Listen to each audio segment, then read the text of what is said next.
Welcome to Heart's video teaching controversial humane education topics. My name is Mickey Kudia. I am the Chicago program manager for Heart.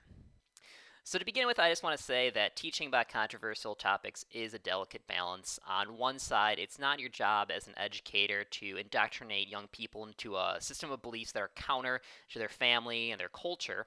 However, there are beliefs in our society that are very common that are detrimental to creating a just, peaceful, and sustainable world.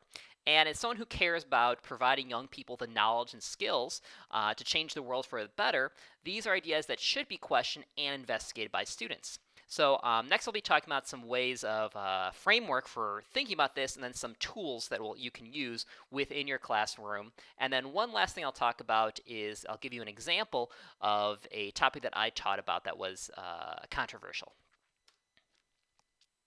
So a framework that I found is really helpful was created by Diana Hess. So she came up with the framework of dividing civics topics into open and settled topics.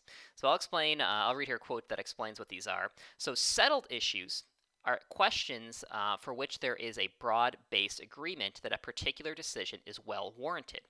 Open issues, conversely, are those that are a matter of live controversy. So open topics are ones where there's no general consensus about what is best, and settled are those topics where people, generally agree that this is right or that this is wrong, and what we should do about it. So for example, a settled topic that I teach about at Heart is littering. When I teach about littering, I explain how it harms animals, harms the environment, it's bad for people. I talk about the consequences of what happens when we litter. And when I teach about these lessons, it's very one-sided about why you should not litter.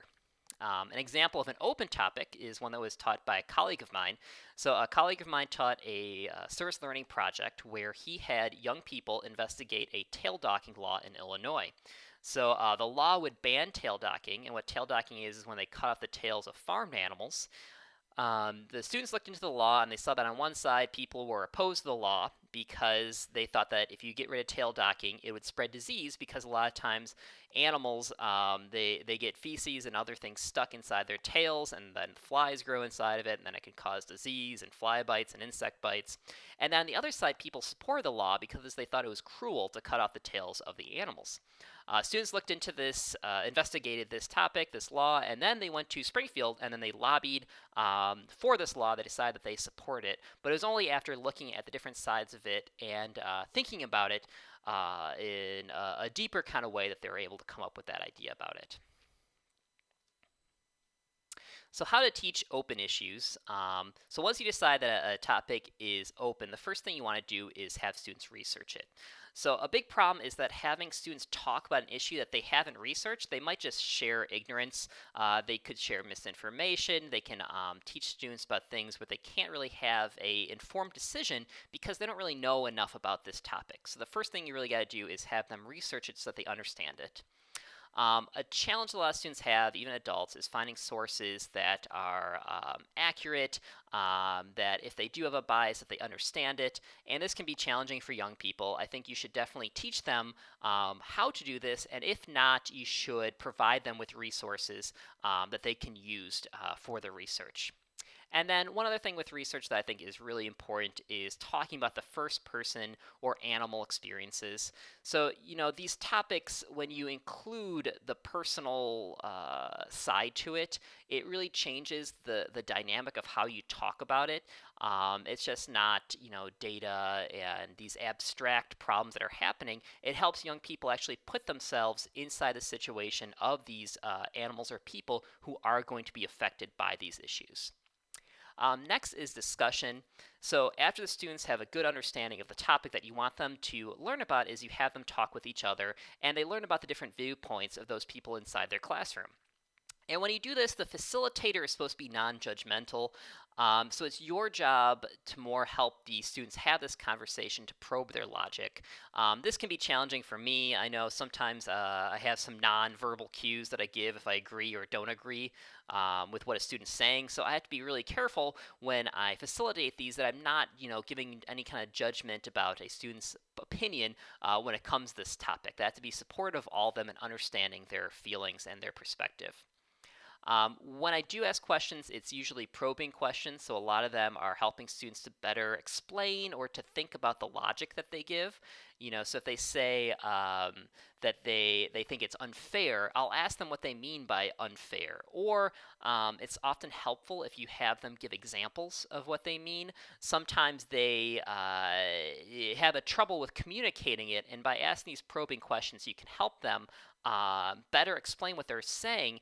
And another thing too is to help them kind of get deeper and think about the nuances of these topics that they're talking about. So give them some questions that make them think about the other perspective and think about the specifics about why that they are either for or against this issue. And then the last thing is providing space for discussing feelings. A lot of times these topics can be very heavy and very personal. So just giving space for students to say how they feel about these issues and their perspective on it.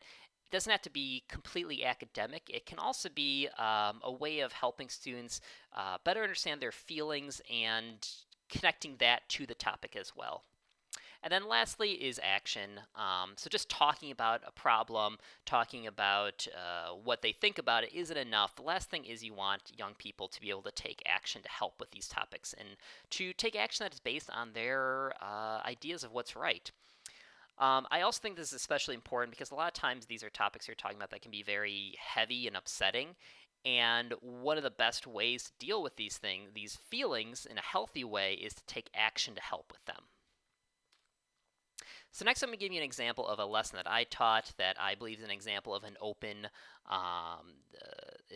an open topic to talk about with students, and it's the behind closed doors lesson.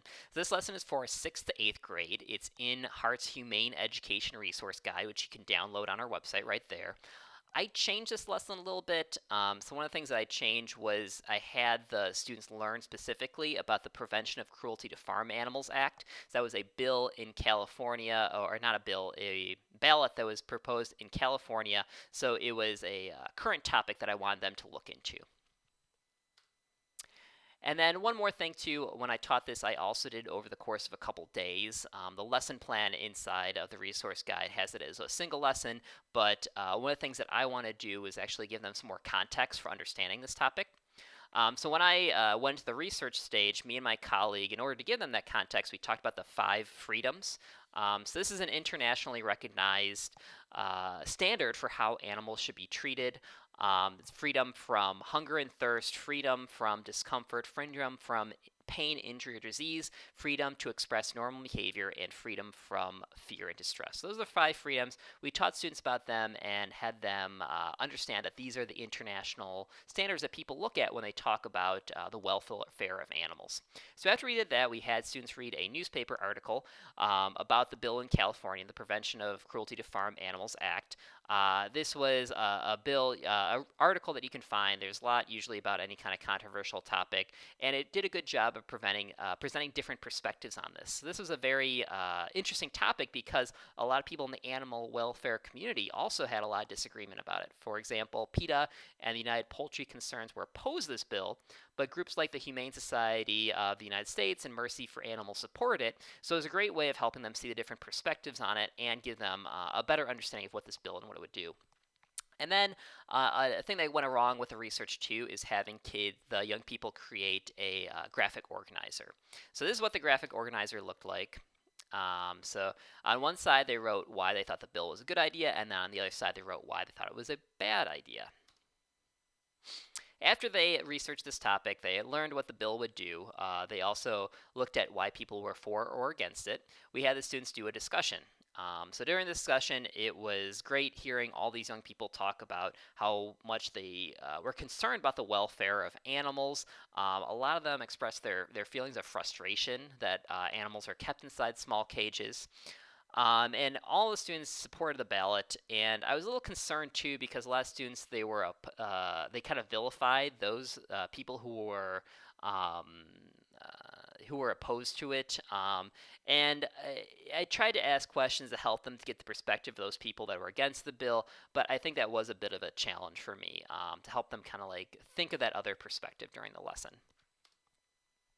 And then for the action step for the last part, I had them write open letters to the people of California telling them why they should or they should not support this ballot initiative. And then we took these letters and we put them on our website so that students could take action and try to convince others to support this bill. So to review, the first thing you want to do when looking at a topic is decide whether it's settled or open.